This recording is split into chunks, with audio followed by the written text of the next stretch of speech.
שלום לכולם, שמי ענת ליחיניושקין קראפטס, והיום אני רוצה לדבר איתכם על סמנים.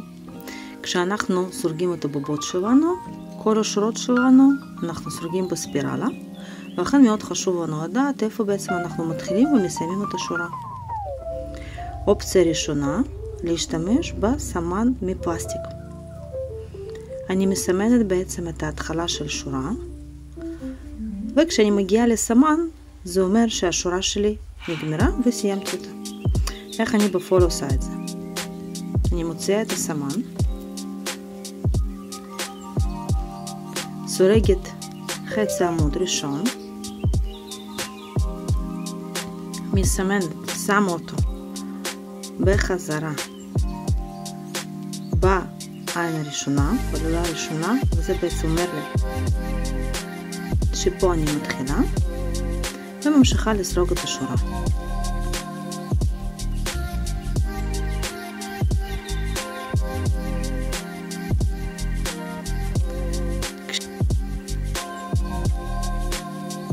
כך אני מבינה שאני סיימתי את השורה. יתרונות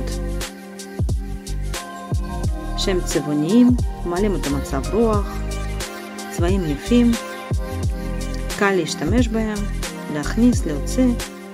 אני בכוונה לא סוגרת אותו כי אפשר פשוט לשבור. אבל מה החיסרון? חיסרון ראשון, שאם אני מוציאה אותו נשאר חור. אם אני סורגת משהו עם מסרגה קטנה וחוט דק, החור הזה משמעותי. ודבר שני, אם אני מגלה שאני טעיתי איפשהו, אני יודעת רק התחלה של שורה האחרונה, אני לא יודעת איפה אני התחלתי פה. אני יודעת רק התחלה האחרונה. אופציה שנייה זה לסמן עם החוט.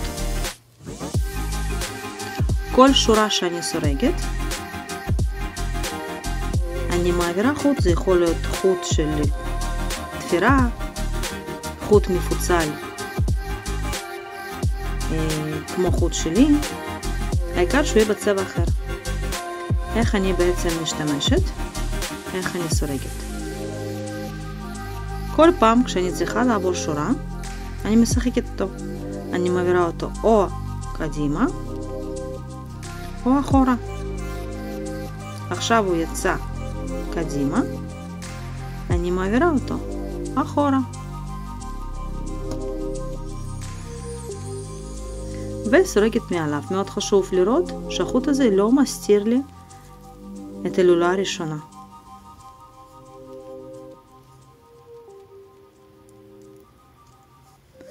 ככה אני ממשיכה לסרוג.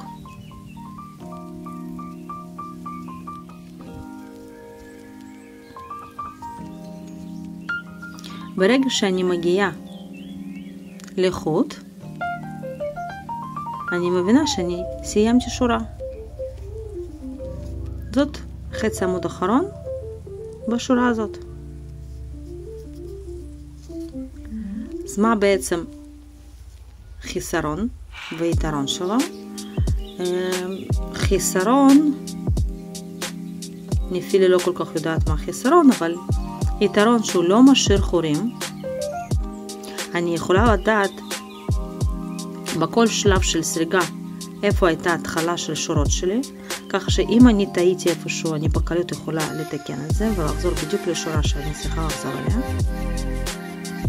וכשאני סיימתי את העבודה הוא יוצא לי בקלות.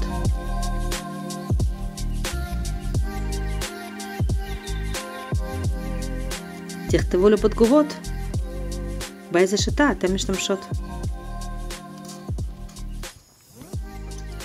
את הפלסטיק או את החוט.